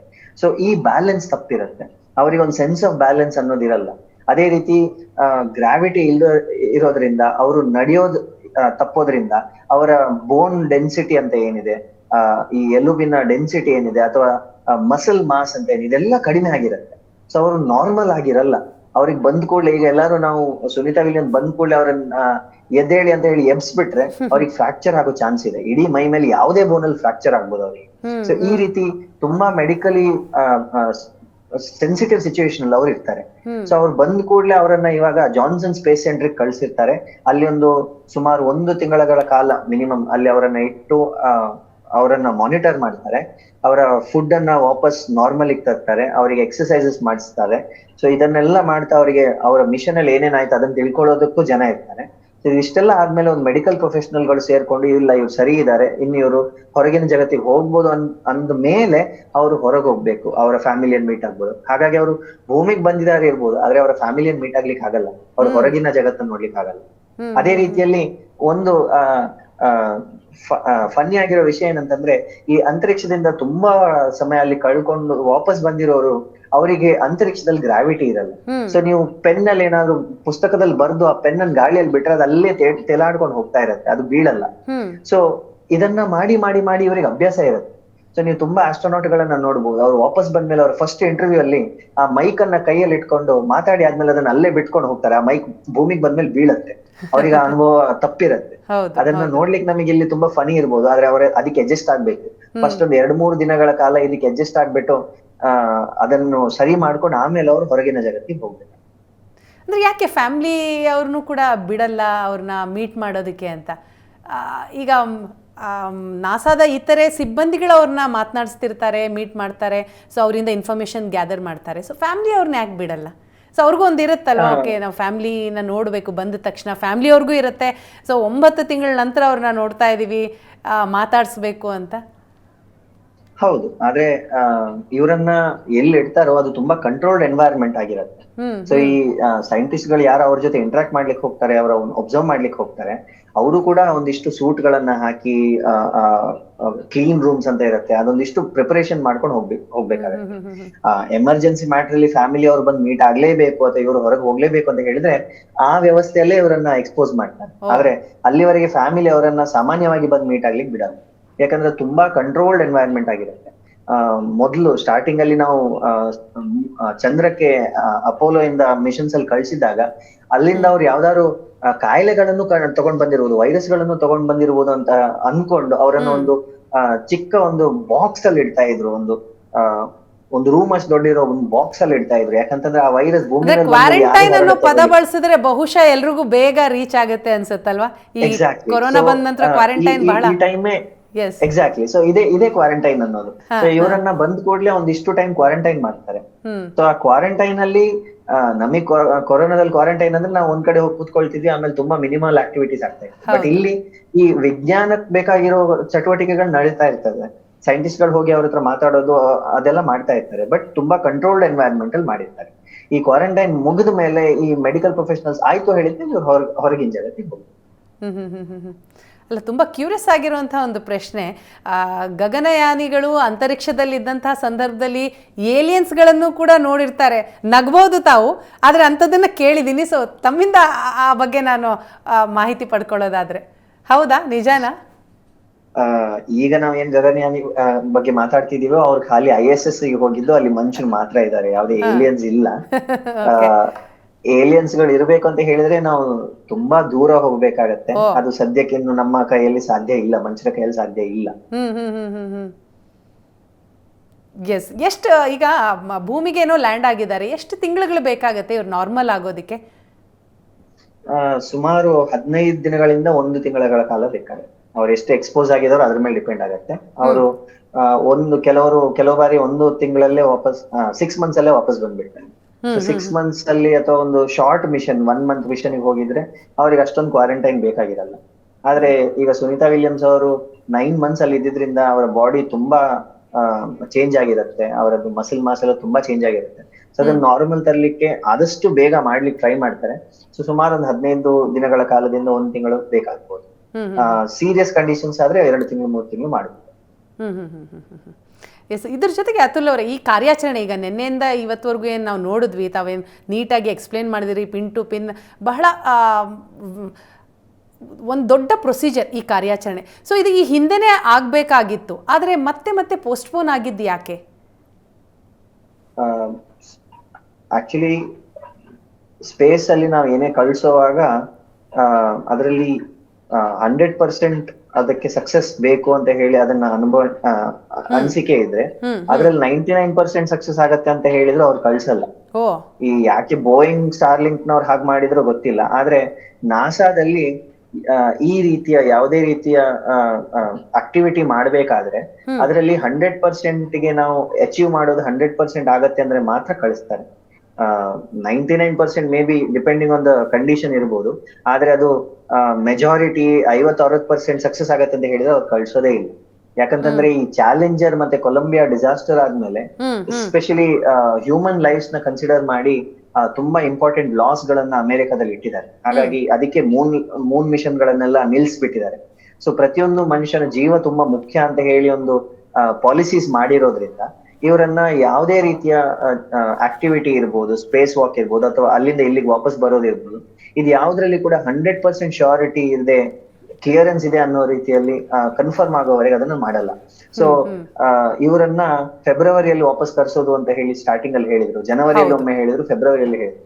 ಸೊ ಈ ಪ್ರತಿ ಸಲ ಇದೆಲ್ಲ ಮಾಡಿದಾಗ ಅಲ್ಲಿ ಒಂದು ಸ್ಪೇಸ್ ವಾಕ್ ಪ್ಲಾನ್ ಆಗಿರತ್ತೆ, ಅಂದ್ರೆ ಶೆಡ್ಯೂಲ್ ಆಗಿರತ್ತೆ. ಸೊ ಸ್ಪೇಸ್ ವಾಕ್ ಶೆಡ್ಯೂಲ್ ಆಗಿದೆ ಅಂತ ಹೇಳಿದ್ರೆ ಅದನ್ನ ಪುನಃ ಚೇಂಜ್ ಮಾಡ್ಲಿಕ್ಕೆ ಹೋಗಲ್ಲ. ಸೊ ಈ ರೀತಿಯ ಬೇರೆ ಬೇರೆ ಆಕ್ಟಿವಿಟೀಸ್ ಗಳನ್ನ, ಕನ್ಫರ್ಮೇಶನ್ಸ್ ಗಳನ್ನ ಪಡ್ಕೊಳ್ಳೋದ್ರಿಂದ ಸ್ವಲ್ಪ ಡಿಲೇಸ್ ಆಗೋದು. ಅಂದರೆ 0.1% ಕೂಡ ಏನಾದರೂ ಒಂದು ಡೌಟ್ ಇದೆ ಅಂತಂದರೆ ಅವರು ಕಾರ್ಯಾಚರಣೆಯನ್ನು ಮಾಡೋದಿಲ್ಲ, ಅದನ್ನು ಹೋಲ್ಡ್ ಮಾಡಿಬಿಡ್ತಾರೆ. ಸೊ ಹಾಗಾಗಿನೇ ಡಿಲೇ ಆಗಿದೆ ಅಂತ. ಇದ್ರ ಜೊತೆಗೆ ತಾವಾಗಲೇ ಹೇಳಿದ್ರಿ 45 ನಿಮಿಷಕ್ಕೆ ಒಂದು ಹಗಲು, 45 ನಿಮಿಷಕ್ಕೆ ರಾತ್ರಿ ಆಗತ್ತೆ ಅಂತ. ಸೊ ಈ ಟೈಮಲ್ಲಿ ಈ ಗಗನಯಾತ್ರಿಗಳು ಮಲಗೋದು ಹೇಗೆ? ಮಲಗ್ತಾರ? ಅವರ ಟೈಮ್ ಹೇಗೆ ಶೆಡ್ಯೂಲ್ ಆಗಿರುತ್ತೆ? ಅವರಿಗೊಂದು ಶೆಡ್ಯೂಲ್ ಇರುತ್ತೆ. ಅವರ ಒಂದು ಸರ್ಕೇಡಿಯನ್ ರಿಸಮ್, ಅವರ ಬಾಡಿಯಲ್ಲಿ ಇರೋ ಕ್ಲಾಕ್ ಏನಿದೆ ಅದು ರೀಸೆಟ್ ಆಗೋಗುತ್ತೆ ಇಲ್ಲಿಂದ ಹೊರಟ ಕೂಡಲೇ. ಸೊ ದಿನಕ್ಕೆ 16 ಸಲ ಸೂರ್ಯೋದಯ ಸೂರ್ಯಾಸ್ತ ನೋಡೋದಂತ ಹೇಳಿದ್ರೆ ಈ ಕ್ಲಾಕ್ ಅಂತೂ ಗ್ಯಾರಂಟಿ ರೀಸೆಟ್ ಆಗೋಗುತ್ತೆ. ಸೊ ISS ಮೇಲೆ ಒಂದು ಕ್ಲಾಕ್ ಇರುತ್ತೆ, ಅದ್ರ ಪ್ರಕಾರ ಎಲ್ಲರೂ ಫಾಲೋ ಮಾಡ್ಕೊಂಡು ಹೋಗ್ತಾರೆ.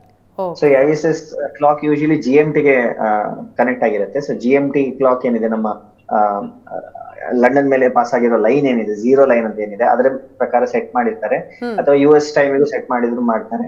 ಸೊ ಇದ್ರ ಪ್ರಕಾರ ಇವರು ಹೇಳೋದು, ಅವರ ಚಟುವಟಿಕೆ ಮಾಡೋದನ್ನ ಪ್ಲಾನ್ ಮಾಡಿರ್ತಾರೆ. ಸೊ ಇದ್ರ ಶೆಡ್ಯೂಲ್ ಅದೇ ರೀತಿ ಇರುತ್ತೆ, ಅಲ್ಲಿಂದ 3 ಗಂಟೆ 4 ಗಂಟೆ ಹೀಗಿದೆ.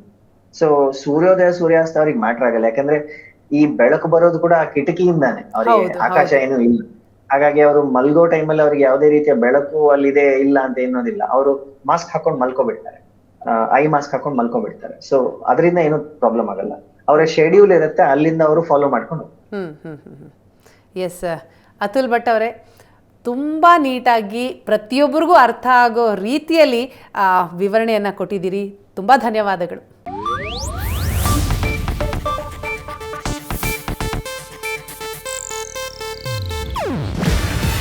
ಇದು ಏಷ್ಯಾನೆಟ್ ನ್ಯೂಸ್ ನೆಟ್ವರ್ಕ್ ಪ್ರಸ್ತುತಿ.